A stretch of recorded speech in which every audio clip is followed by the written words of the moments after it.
सुविशालम निजम देशम विशालाम संस्कृतिम निजाम विशालम निज साहित्यम भूयो भूयो नमाम्यहम्। परम आदरणीय हरियाणा संस्कृत अकादमी के माननीय निदेशक महोदय, अन्य अधिकारी वृंद, विशिष्ट संस्कृत सेवाव्रती डॉक्टर अशोक कुमार मिश्र जी, यांत्रिकी व्यवस्था के संचालक आचार्य, अत्यंत आनंद का विषय यह है कि हरियाणा संस्कृत अकादमी भारत सरकार के अमृत महोत्सव को केंद्रित करके सप्ताह व्यापी संस्कृत व्याख्यान माला का आयोजन कर रही है, जिसमें भारत राष्ट्र के प्रसिद्ध स्वशास्त्र मूर्ति, समाज सेवी, शास्त्र सेवी व्यक्तियों का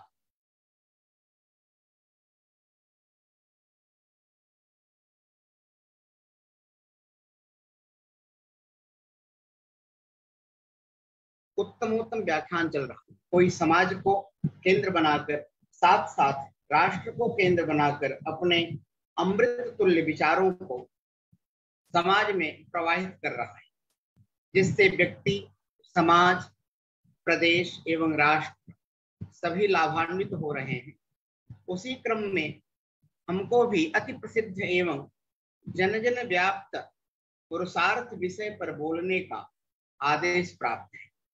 नाना ग्रंथों के अध्ययन एवं अनुभव के आधार पर हम अपने विचार प्रस्तुत करते हैं। सर्वप्रथम विचारणीय विषय यह है कि किसी शास्त्र विशेष से, समाज विशेष से, देश विशेष से क्या पुरुषार्थ चतुष्टय संबंध रखता है अथवा यह एक सामान्य विषय है। तो इसका उत्तर यही आता है कि यह धर्म, अर्थ, काम, मोक्ष मानव मात्र सामान्य में, जन जन में व्याप्त है। वह भारतीयतर सर्वजन प्रयोजनीय है।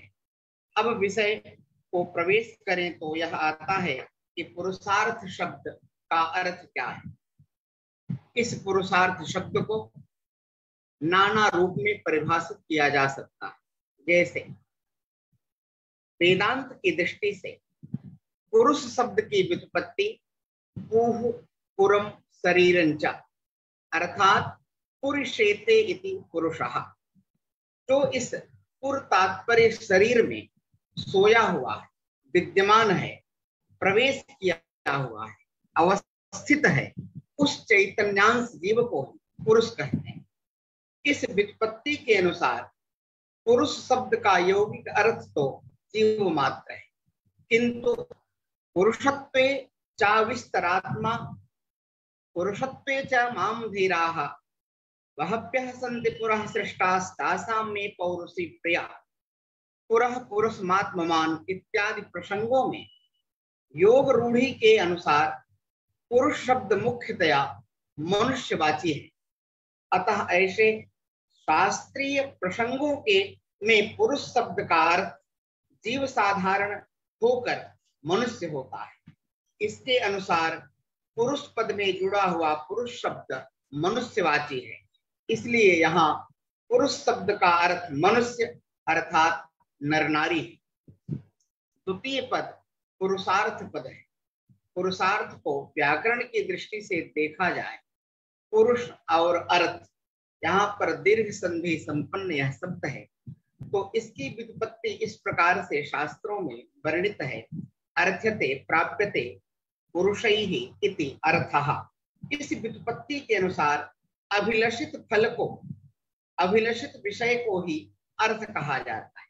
और पुरुषाणाम अर्थः पुरुषार्थः अथवा पुरुषैः अर्थ्यते इति पुरुषार्थः। इस व्युत्पत्ति के अनुसार जो पुरुषों से चाहा जाए, अर्थात मनुष्य जिस फल की इच्छा करे, उसका नाम है पुरुषार्थ। इस दृष्टि से तो प्रायः संसार भर के सभी विषय पुरुषों के अभिलषित हैं, परंतु वेद, शास्त्र एवं तद इतर संपूर्ण संस्कृत वांग्मय में पुरुषों के मनुष्य जीवन के सभी अभीष्टों में मुख्य अभीष्ट केवल चार ही बतलाए गए हैं। अतः मनुष्य के जो प्रधान अभिलषित विषय हैं उन्हें पुरुषार्थ कहा जाता है। ये अभिलषित चार हैं धर्म, अर्थ, काम और मोक्ष। अतः इन्हीं चार को पुरुषार्थ कहते हैं। इनके संपादन करने की शक्ति केवल पुरुष में ही विद्यमान है। अतः सभी इसका संपादन नहीं कर सकते। केवल पुरुष ही, मनुष्य मात्र ही इसका संपादन कर सकता है, इसलिए इसे पुरुषार्थ कहा जाता है। सारांश में यदि कहा जाए, पुरुष अर्थात मनुष्य यानी सभी नर नारी जिन जिन सुख और सुख के साधनों की विशेष अभिलाषा रखते हैं उनको पुरुषार्थ कहते हैं। वास्तव में मनुष्य संसार में उत्पन्न होकर जो भी चाहता है उन सभी का लक्ष्य इन चारों में कोई ना कोई होता है। कोई मनुष्य धर्म को लक्ष्य करता है, कोई काम की सिद्धि चाहता है और कोई मोक्ष की अभिलाषा करता है। भगवान उसकी इच्छा अनुसार उन्हें यह चतुर्वर्ग फल प्रदान करते हैं। लिखा श्रीमद्भागवत महापुराण में, पुंसाम मायिनाम सम्यक भजताम भाववर्धनः श्रेयो दिशत्यभिमतम् यत् धर्मादिषु देहिनाम्। अतः जगत में धर्म, अर्थ, काम और मोक्ष यह चतुर्वर्ग ही समस्त पुरुषों, मनुष्यों की संपूर्ण चेष्टाओं का लक्ष्य। केवल पुरुष ही क्यों, यह सभी के मन में एक जिज्ञासा होती है, क्योंकि पुराण के अनुसार, वेदादि के अनुसार नाना योनियां हैं जो कि कीट पतंग से आरंभ करके मनुष्य पर्यंत परिव्याप्त हैं। तो पुरुष ही क्यों, यह प्रश्न होता है। चतुर्वर्ग का अधिकारी केवल पुरुष ही क्यों है? इस प्रश्न का उत्तर यह है कि जगत रचयिता ने इस संसार में असंख्य योनियों में तरह तरह के एक से एक विलक्षण अनंतानंत जीव रचे। अद्भुत अद्भुत शक्तिशाली दैत्य, दानव एवं दिव्याति दिव्य देव जाति उसने निर्माण किया, तथापि इससे उसको संतोष नहीं हुआ, क्योंकि इन सब प्राणियों में अपने अपने जीव के व्यवहारोपयोगी विषयों तथा उन्हें प्राप्त करने के उपायों का परिज्ञान होते हुए एक बात की कमी थी कि जिस उद्देश्य से ईश्वर ने प्राणियों की सृष्टि किया था। बुद्धिन्द्रिय मनः प्राणान जनानाम असृजत प्रभुः मात्रार्थं च भवार्थं च आत्मने कल्पनाय च। तो अर्थात परमात्मा ने प्राणियों के लिए बुद्धि, इंद्रिय, मन और प्राणों का निर्माण किया है। इसमें से प्राणों के द्वारा वह जीवन धारण, इंद्रियों के द्वारा सत शास्त्र का श्रवण, मन के द्वारा तत्व का चिंतन और मनन तथा बुद्धि के द्वारा तत्व का निश्चय करके आत्मा का साक्षात कर सकते। इन चार उद्देश्यों में से अंतिम उद्देश्य अकल्पनाय को पूर्ण कर सकने की साधन संपत्ति पूर्ण रूप से उनमें से किसी में भी विद्यमान नहीं है। बस इसी एक बड़ी भारी अपूर्णता से उन्हें देखकर विधाता को संतोष नहीं हुआ। तब उन्होंने बहुत सोच समझकर अंत में पुरुष का अर्थात मनुष्य का आविर्भाव किया, जिसे देखकर उनको अत्यंत अधिक प्रसन्नता हुई, क्योंकि पुरुष के अंदर उनको अपनी जीव सृष्टि के मुख्य प्रयोजन अर्थात जीव की उस अपूर्णता को दूर करके उसे पूर्ण बना देने की साधन संपत्ति अर्थात ईश्वर का साक्षात कर लेने की बुद्धि दिखलाई पड़ी। श्रीमद्भागवत महापुराण में लिखा, सृष्ट्वा पुराणी विविधान निजात्म शक्त्या वृक्षान सरीसृप पशून खगदंस मत्स्यान तैस्तैरस्तुष्ट हृदयः पुरुषं विधाय ब्रह्मावलोकधिषणं मुदमापदे वहा। बस इसी एक बड़ी विशेषता के कारण केवल पुरुष ही पूर्वोक्त चतुर्वर्ग के उपार्जन का मुख्य अधिकारी है। मनुष्य के आत्म कल्याण के एक से एक उत्कृष्ट साधन विद्यमान है, उसमें आत्म साक्षात कर सकने की बुद्धि है। इसलिए जगत के रचयिता को अपनी रची हुई एक से एक सुंदर रचनाओं में यह मनुष्य देह ही सबसे प्रिय लगी। वास्तव में जगत रचयिता को यह पुरुष शरीर सबसे अधिक प्रिय है, क्योंकि यह शरीर मुख्यतया उन्होंने अपने लिए बनाया है। श्रीमद् भागवत में कहा है, जब ब्रह्मा जी अपने को कृतकृत्य जैसा समझकर बड़ी प्रसन्न मुद्रा में थे, तब सारी सृष्टि के अंत में उन्होंने अपने मन से अर्थात मन शक्ति से विश्व की अभिवृद्धि करने वाले मनुओं को रचकर उन्हें अपना वह पुरुषाकार शरीर दे दिया। तब मनुओं को उस पुरुषाकार शरीर में अर्थात पुरुषाकृति में देखकर उनसे पहले उत्पन्न हुए देव, गंधर्व आदि सब ने मिलकर बड़े हर्ष से ब्रह्मदेव को धन्यवाद दिया कि प्रभु, आपकी यह सृष्टि अर्थात पुरुष शरीर की रचना बड़ी ही सुंदर है। इससे अधिक उत्कृष्ट रचना कोई भी नहीं हो सकती। इस पुरुष शरीर में अर्थात नर देह में प्राणियों के अभ्युदय और निःश्रेयस के सब साधन विद्यमान हैं। अतः इसकी सहायता से हम लोग भी अपना अपना हविर ग्रहण कर सकेंगे। स आत्मानं मन्यमानः कृत कृत्यमिवात्मभोः तदा मनून् ससर्जान्ते मनसा लोक भावना तेभ्यः सो असृजत् स्वीयं पुरं पुरुषमात्मवान् तान् दृष्ट्वा ये पुरा सृष्टाः प्रशंसुः प्रजापतिम् अहो एतत् जगत् सृष्टः सुकृतं बतते कृतं प्रतिष्ठिताः क्रिया अस्मिन् शाख मन मदामहे। अस्तु, उन मनुष्य शरीर की आकृति वाले मनुओं ने भी हम सब मनुष्य उत्पन्न हुए हैं, इसलिए उसी समय से मनो अपत्यम मानवः, इस व्युत्पत्ति के अनुसार सभी पुरुष अर्थात मनुष्य मानव कहलाए। अतः पुरुष की मनुष्य शरीर की इस विशेषता का वर्णन करते हुए ऐतरेय ब्राह्मण में भी कहा गया है, यह पुरुष परमात्मा का प्रकाश स्थान है, इससे परमात्मा प्रकाशित होता है। पुरुषे चा विस्तरात्मा साहि प्रज्ञानेन संपन्नतमः विज्ञातं वदति विज्ञातं पश्यते पशवः न विज्ञातं पश्यन्ते न विज्ञातं पश्यन्ते। अर्थात पुरुष में आत्मा का आविर्भाव इतर सब प्राणियों से अधिक है। इससे ज्ञान भी है, उसमें ज्ञान भी है और प्रज्ञान भी है। जीव के आत्मज्ञान का प्रारंभ मनुष्य योनि में पहुंचने पर ही होता है। मनुष्य जानता है, देखता है, बोलता है और साथ ही वह यह भी समझता है कि मैं जान रहा हूँ, देख रहा हूँ, बोल रहा हूँ।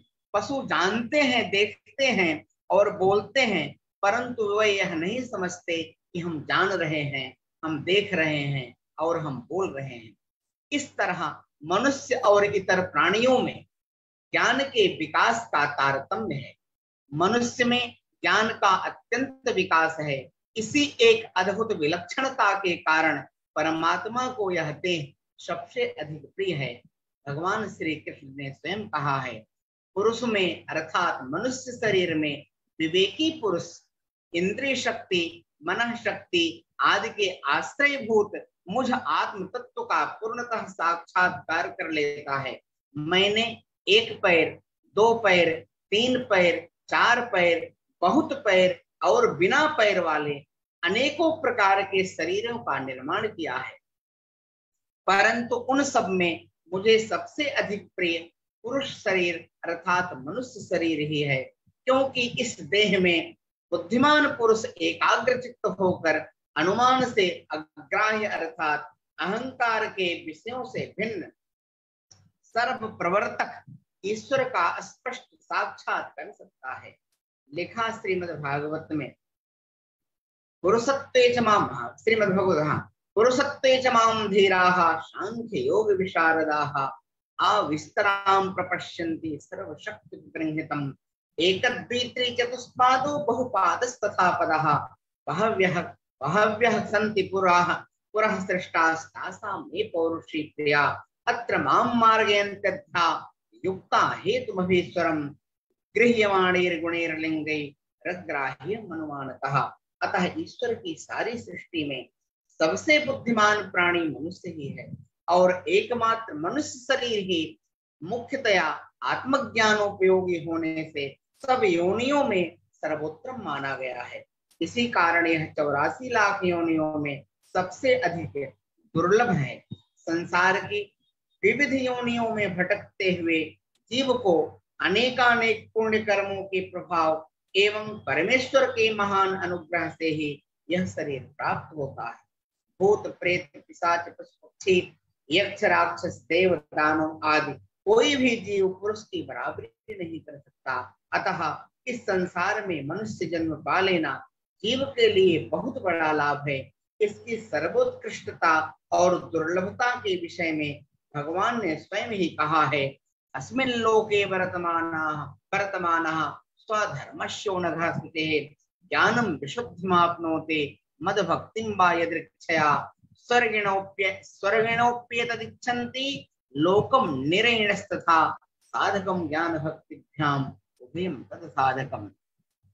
अर्थात इस मनुष्य शरीर में रहने वाले पुरुष निर्मल और निष्पाप होकर अनायास ही विशुद्ध आत्म ज्ञान अथवा मेरी भक्ति को प्राप्त कर लेता है। इसलिए स्वर्ग नरक आदि सभी लोकों में रहने वाले सभी जीव इस शरीर को प्राप्त करना चाहते हैं।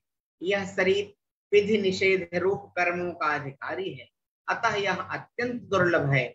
यह मनुष्य शरीर विधि या इसी शरीर में अंतःकरण की शुद्धि होने पर ज्ञान और भक्ति होती है। अन्य सब शरीर भोग प्रधान है, अतः इनसे जीवों का आत्म कल्याण नहीं हो सकता। इसलिए महर्षि वेद व्यास ने कहा, एवं संसृत चक्रस्थे भ्राम्यमाणे स्वकर्मभिः जीवे दुःखाकुले विष्णोः कृपा काप्युपजायते विचित्रा देह संपत्ति ईश्वराय निवेदितुम पूर्वमेव कृता ब्रह्मन् निस्तपादादिशून्यता। अर्थात इस भयंकर संसृत चक्र में भटक भटक कर दुखाकुल हुए जीव पर अत्यंत करुणार्द्र होकर भगवान ने उसके उद्धार के लिए ईश्वर से आत्मनिवेदन करने के लिए सुंदर साधनों से संपन्न यह अत्यंत विलक्षण मानव देह बनाया। इसलिए केवल संस्कृत शास्त्रों के आचार्यों ने ही नहीं अपितु नास्तिक दर्शन के आचार्य जैनाचार्य महावीर ने भी इस पर बहुत सारा महत्व प्रतिपादित किया है। उन्होंने लिखा, काम संगे सम्मूढ़ा दुखिया बहुवीणया अमानुषासु जीवाणु पिंघ्मन्ति पाणिनो। अर्थात कर्म के संग से मूढ़ हुआ प्राणी अत्यंत वेदना पाते हुए दुखी हो होकर अमानुषी मनुष्येतर योनियों में भटकते रहते हैं। और भी लिखा उन्होंने, ऐसा करते करते कर्मों के क्रमशः क्षीण हो जाने पर शुद्धि को प्राप्त हुए पुण्यात्मा जीव कदाचित बहुत लंबे काल के बाद इस मनुष्य भव को पाते हैं। निश्चय ही यह मनुष्य भव बहुत दुर्लभ है तथा प्राणियों को यह बहुत दीर्घ काल के बाद मिलता है। कर्मों के फल बड़े गाढ़ तीव्र होते हैं, इसलिए ये जीव क्षण भर के लिए तू प्रमाद मत कर। बहुत सख्त निषेध किया आचार्यों ने। इस मनुष्य जीव इस शरीरधारी मनुष्य को किसी भी प्रकार के दुष्कर्म को माने दुष्कर्म के अंशांश लेश मात्र भी दुष्कर्म करने के लिए आचार्यों का निषेध है। परंतु आज की जो स्थिति मनुष्य माने क्षणिक सुख की प्राप्ति के लिए वह जघन्य से जघन्य पाप कर्म को करने के लिए तत्पर है, मिथ्या बोलने के लिए तत्पर है, जो कि अत्यंत ही निंदनीय तथा विचारणीय है। क्योंकि यह मनुष्य शरीर केवल भगवत प्राप्ति की कामना से बनाया गया है, ऐसा हमारे आचार्यों ने प्रतिपादित किया। देवी भागवत में भी कहा कि इस अस्थिर एवं अनित्य मानव देह को पा करके इसके द्वारा नित्य शाश्वत सत्य तत्व को जानकर अवश्य ही आत्म कल्याण कर लेना चाहिए। क्योंकि मनुष्य जन्म का मुख्य कर्तव्य ही है, दुर्लभो मानुषो देहो देहि नाम क्षण भंगुरः तस्मिन् प्राप्ते तु कर्तव्यम सर्वथैवात्म साधनम। मनुष्य जीवन तत्व की जिज्ञासा सत्य के अन्वेषण करने के लिए है, केवल नश्वर सुखों के उपभोग मात्र के लिए नहीं है। इसका मुख्य फल है धन का उपार्जन करके अखंड आध्यात्मिक सुख को अर्थात सच्चे सुख को, सच्ची शांति को प्राप्त कर लेना। इसी से यह जीव जन्म मरण की अनादि दुख परंपरा से मुक्त होकर सर्वदा के लिए सुखी हो जाता है। इसलिए महर्षि शुक मुनि ने श्रीमद् भागवत में कहा, यह मनुष्य योनि ज्ञान और विज्ञान का मूल स्रोत है। इसे पाकर भी अपने आत्मस्वरूप परमात्मा को नहीं जान लेता, उसे फिर कहीं किसी भी योनि में शांति नहीं मिल सकती। लब्धे मानुषीं योनिं ज्ञान विज्ञान संभवाम आत्मा नमियो न बुद्धेता न क्वचिच्छन ममाप्नुयात्। अर्थात संसार के अंतर्गत जीव की जितनी भी उन्नतियां हैं वे सभी द्वैत एवं दुख रूप होने के कारण उनसे जीव को अनंत सुख और चिर शांति नहीं प्राप्त हो सकती। दुखों की आत्यंतिक निवृत्ति तथा अर्थात मोक्ष की प्राप्ति तो केवल एक आत्म तत्व के साक्षात्कार से ही हो सकती है। इसलिए विवेकी पुरुष सांसारिक नश्वर पदार्थों की आसक्ति को त्याग कर मुख्यतया अखंड आत्म तत्व के लिए ही अन्वेषण में प्रवृत्त रहता है।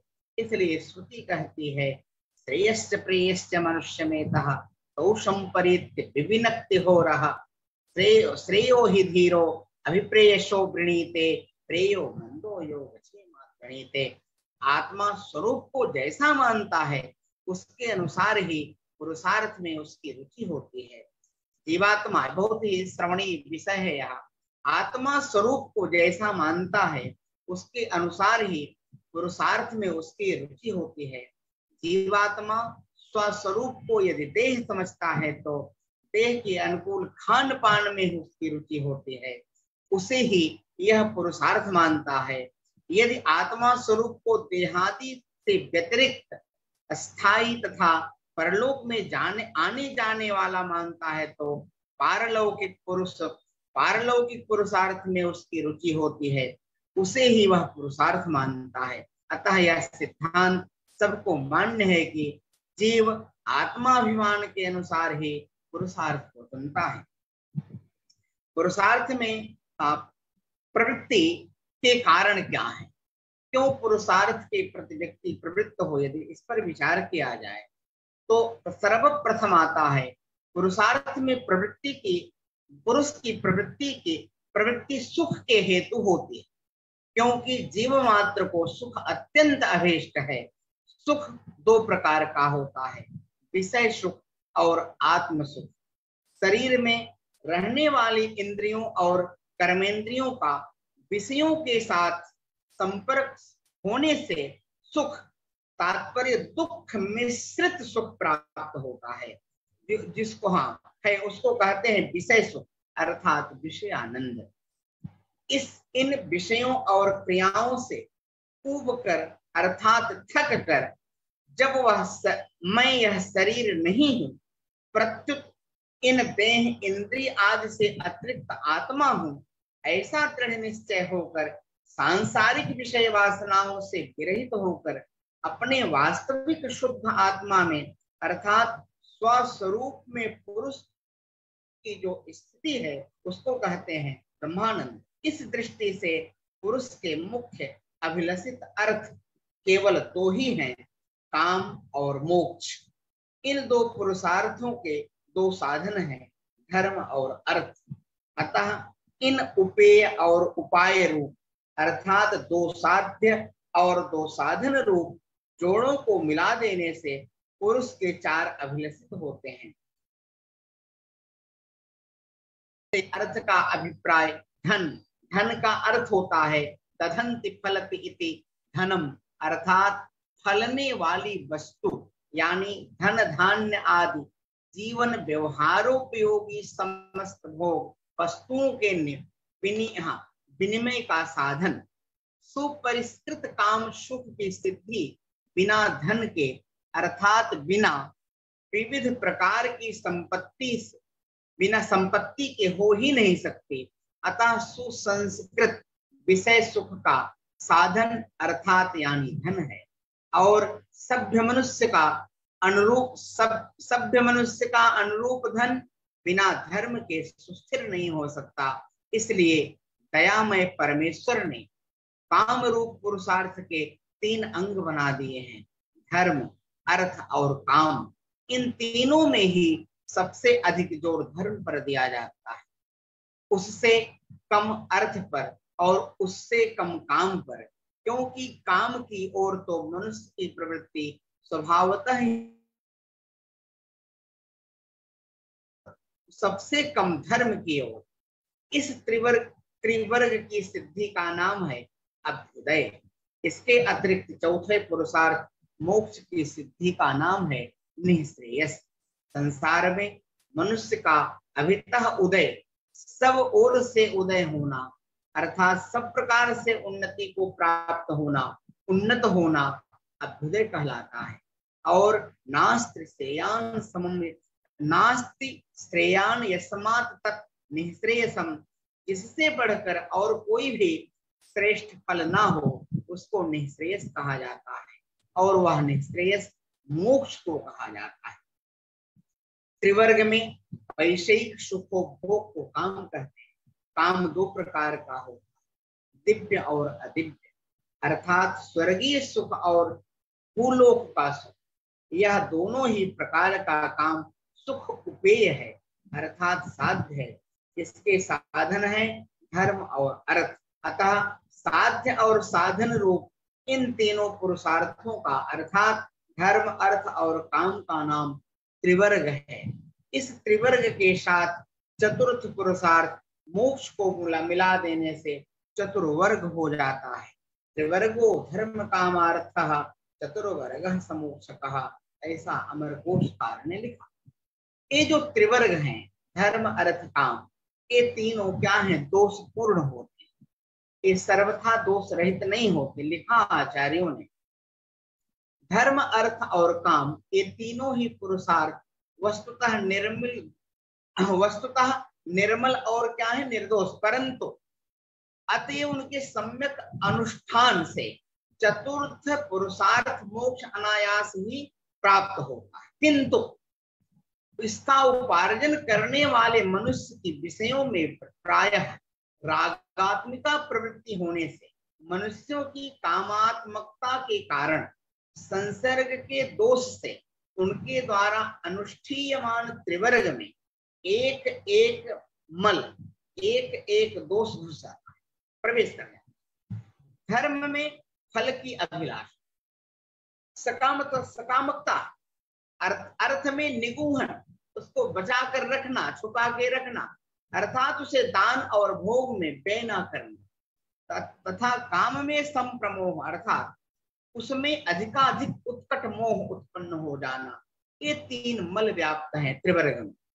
अपध्यान मलो धर्मो मलो अर्थ निगोहनम संप्रमोह मलः कामो गुणवर्धिता।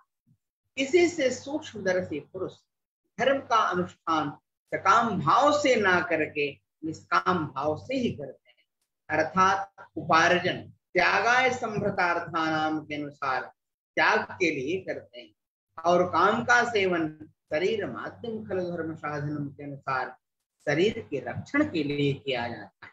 इस रीति से निर्मल निर्दोष त्रिवर्ग के अनुष्ठान से चतुर्थ पुरुषार्थ भगवत प्राप्ति रूप मोक्ष अनायास ही सिद्ध हो जाता है।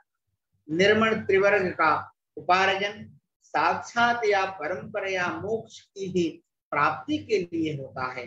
इससे सिद्ध है कि सबसे उत्कृष्ट अक्षय पुरुषार्थ मोक्ष है, इसलिए उसको परम पुरुषार्थ या अंतिम पुरुषार्थ भी कहा जाता है।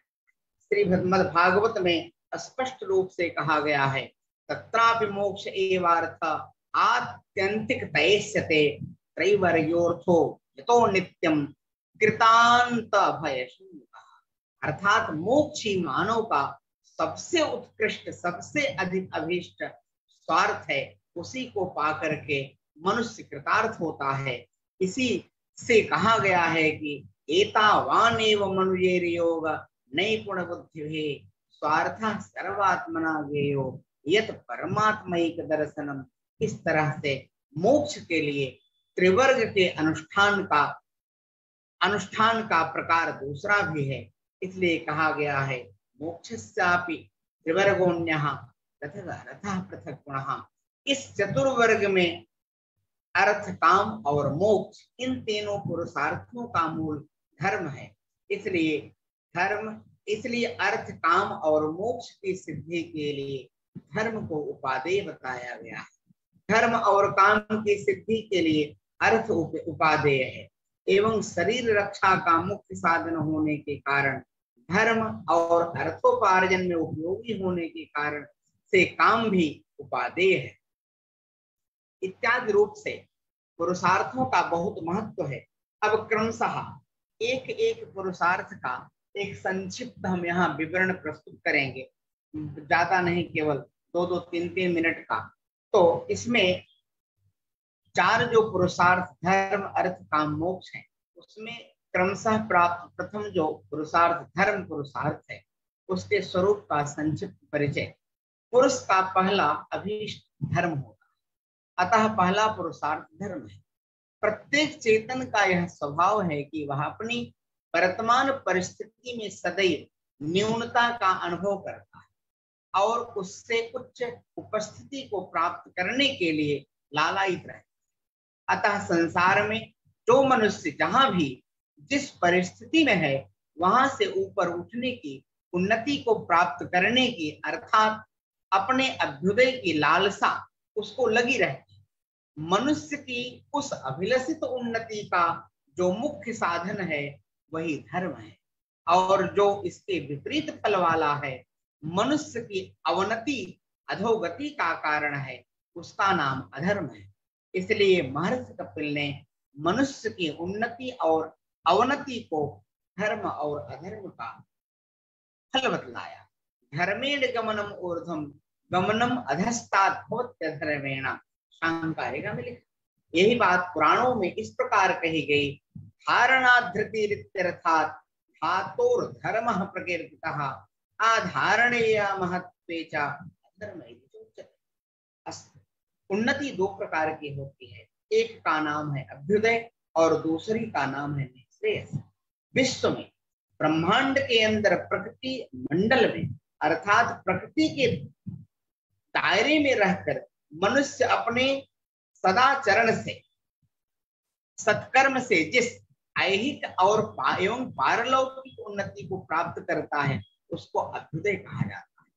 और प्रकृति की सीमा को भेदन करके प्रकृति की परिधि से, परिच्छिन्नता से हटकर ब्रह्मांड के बाहर जो अपार सुख राशि है, अर्थात ब्रह्म की निःसीम निरतिशय सुखानंद स्वरूप जो त्रिपाद विभूति है, उसकी प्राप्ति को निःश्रेयस कहते हैं। इन दोनों प्रकार की उन्नतियों को प्राप्त करने का जो एकमात्र साधन है उसी को धर्म कहा जाता है।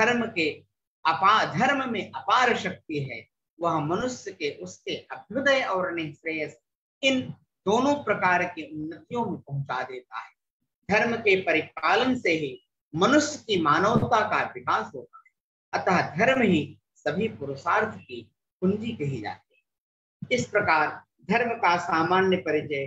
धर्म के बाद द्वितीय जो हमारा पुरुषार्थ वर्णित है, अर्थ पुरुषार्थ, सामान्य परिचय उसका लेंगे, क्यों अत्यंत अल्प कालावधि में सबको विस्तार से विवेचित कर पाना असंभव है।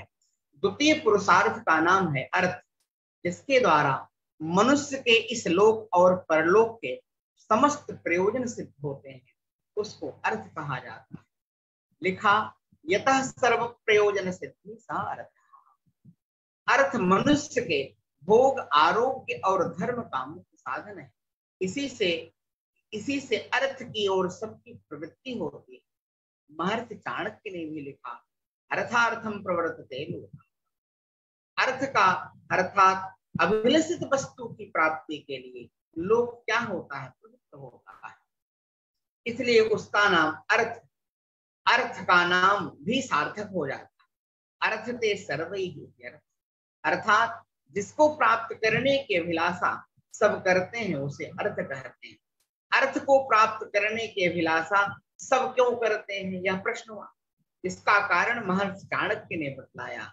प्राणियों की सुख समृद्धि का मूल है धर्म, धर्म का मूल है अर्थ। सुखस्य मूलम धर्मः, धर्मस्य मूलम अर्थः। क्योंकि सुख को सब चाहते हैं, इसलिए सुख के लिए ही सब लोग अर्थ को चाहते हैं। इसलिए महर्षि कौटिल्य ने त्रिवर्ग में अर्थ को ही प्रधान मानकर ही धर्म और काम को मूल बतलाया। अर्थ एवं प्रधान इति कौटिल्य, अर्थ मूलो धर्म कामो। अर्थ को परिभाषित करते हुए सामान्य रूप से इस प्रकार से समझा जा सकता। आज अर्थ की बड़ी संकुचित परिभाषा, अर्थ माने रुपया, पैसा, सोना, चांदी इत्यादि, परंतु इसको थोड़ा समझने की जरूरत है। अर्थ उस वस्तु को कहते हैं जिससे कि प्राणियों की जीविका चल सके। अतः अर्थ पर ही सबकी जीविका निर्भर है। अर्थ का मूल साधन है वृत्ति अर्थात आजीविका। अर्थ पर ही धर्म और काम निर्भर है। वृत्ति मूलम धर्मः, अर्थ मूलो धर्म कामो। इस दृष्टि से भूमि, धन, द्रव्य, विद्या, कला, कृषि, पशुपालन आदि आजीविका का संबंधी प्रयोजन की सभी वस्तुओं को अर्थ कहा जाता है। इसलिए महर्षि वात्स्यायन ने अर्थ की बड़ी व्यापक परिभाषा किया। उन्होंने कहा कि विद्या, भूमि, सोना, चांदी, पशु, धन, धान्य, बर्तन, पात्र, लकड़ी, लोहे का सामान, बिस्तर, घर गृहस्थी, सब सामान एवं मित्र का अर्जन और अर्जित का वर्धन, यह सब अर्थ है। लिखा आचार्य ने काम सूत्र में, विद्या, भूमि, हिरण्य, पशु, धन, धान्य, भांडोपस्करः, मित्रादीनाम अर्जनम अर्जितस्य च विवर्धनम अर्थः।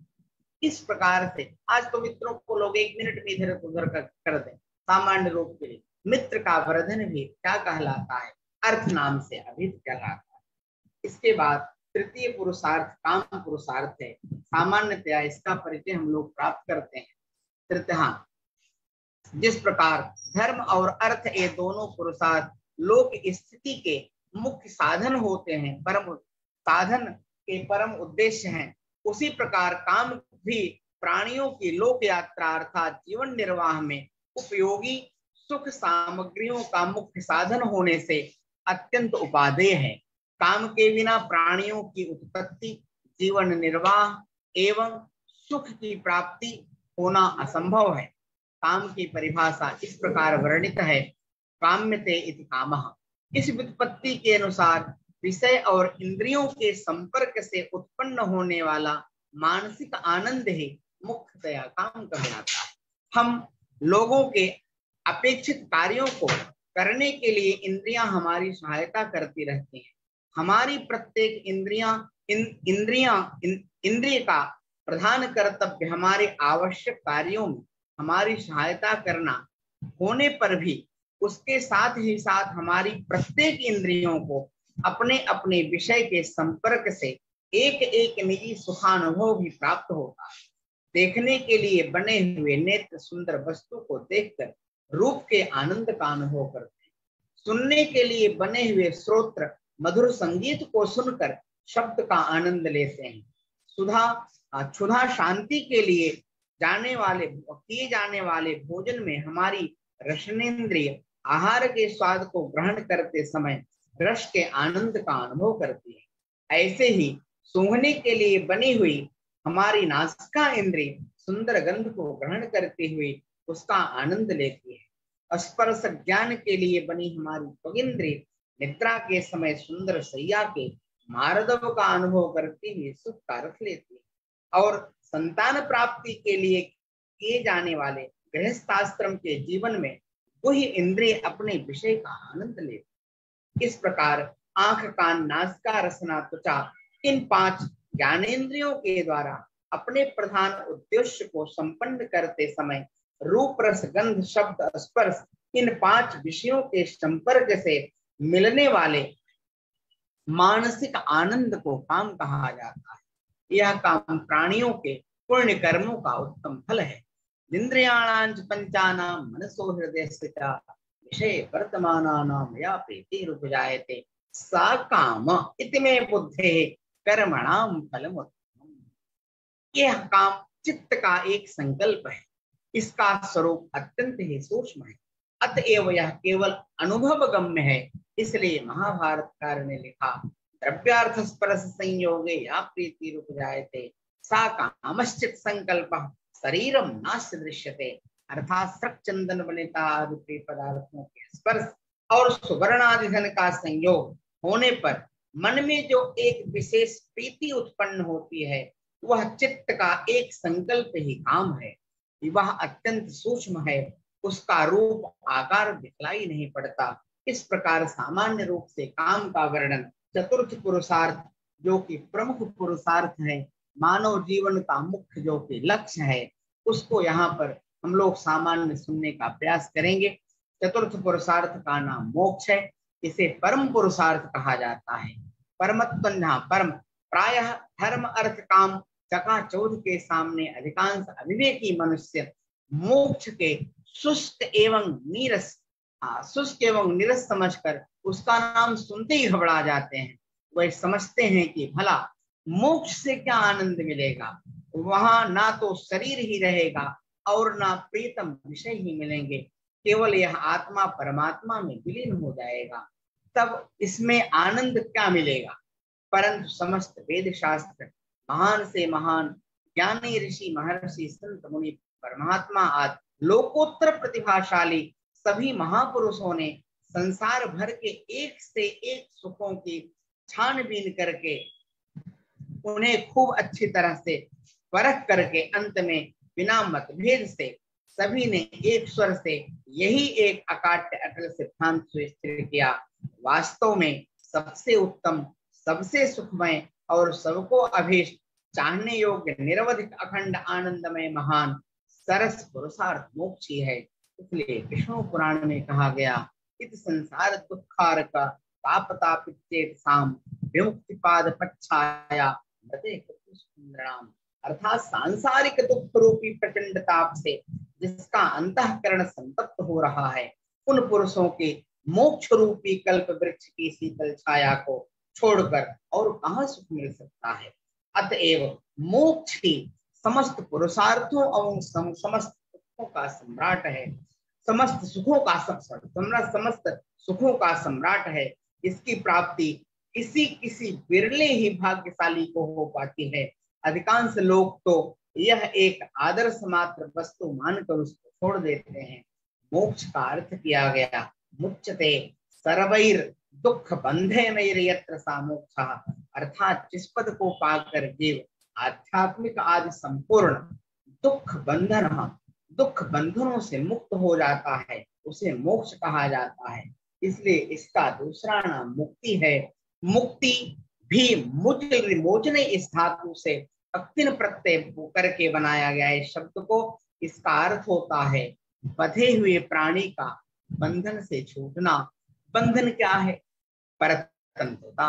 तो जीव स्वतंत्र है या परतंत्र? पुनः प्रश्न हुआ। इसका उत्तर है कि जीव परतंत्र है। यद्यपि देह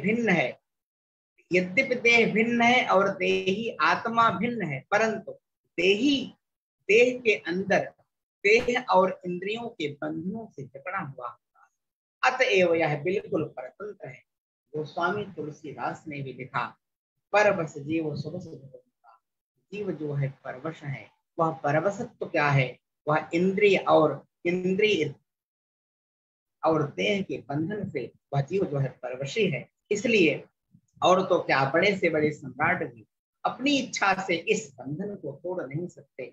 समय पर समाप्त हो जाने पर वह स्वेच्छा से एक आध घंटे भर भी इस तरह देह में नहीं रह सकता। अतः देह धारण करना ही जीव का महान बंधन है।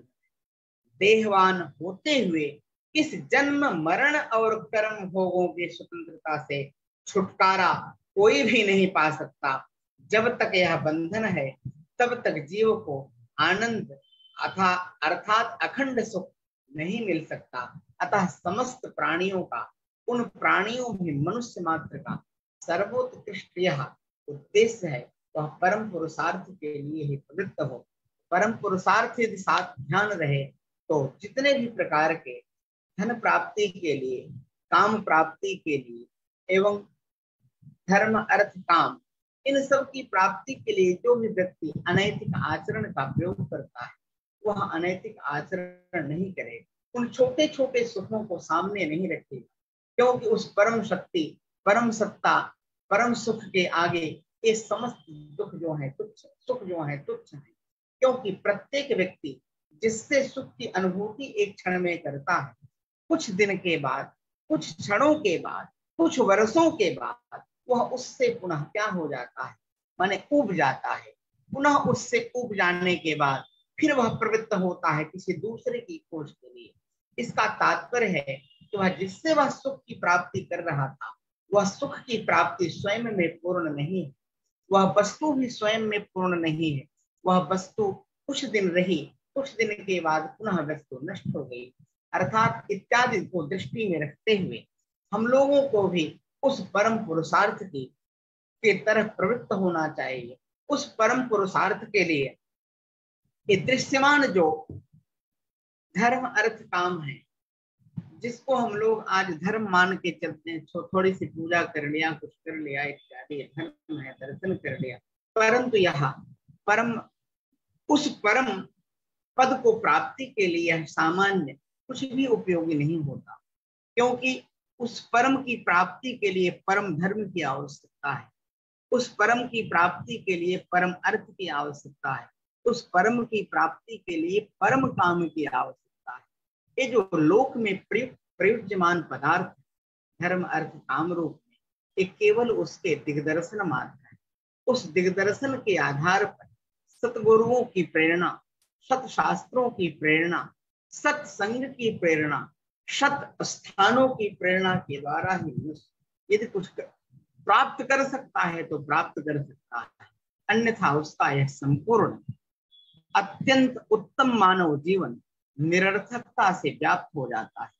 इसलिए हम लोगों को सदैव किसी एक उत्तम गुरु की शरण में रहकर, सत शास्त्र की शरण में रहकर, पारंपरिक शास्त्रों के अध्ययन के द्वारा अपने चित्त वृत्ति को क्या करना चाहिए, स्थिर करना चाहिए, पुनः स्थिर होकर के सत्कर्म के तरफ प्रवृत्त होकर परम पुरुषार्थ की प्राप्ति के लिए यत्न करना चाहिए। यही समस्त मानव का यदि उद्देश्य हो तभी जाकर किसी भी प्रकार का कल्याण संभव। अन्यथा रात्रि दिन मिटे जो हाहाकार है उससे तो उबर पाना बहुत ही मुश्किल है। इस प्रकार से अमृत महोत्सव को उपलक्ष्य करके हरियाणा संस्कृत अकेडमी के द्वारा जो यह सप्ताह व्यापी संस्कृत व्याख्यान माला, शास्त्र माला का आयोजन किया गया, जिस व्याख्यान को सुन करके कोई व्यक्ति किसी भी अच्छे कार्य में प्रवृत्त हो सकता है। अतः इस एकेडमी के कार्यकर्ताओं को हम हृदय से आभार व्यक्त करते हैं एवं साधुवाद अर्पित करते हैं कि यह एकेडमी इस प्रकार से और भी अच्छे अच्छे लोगों का कार्यक्रम, भाषण, प्रवचन, शास्त्रों पर चिंतन कराती रहे।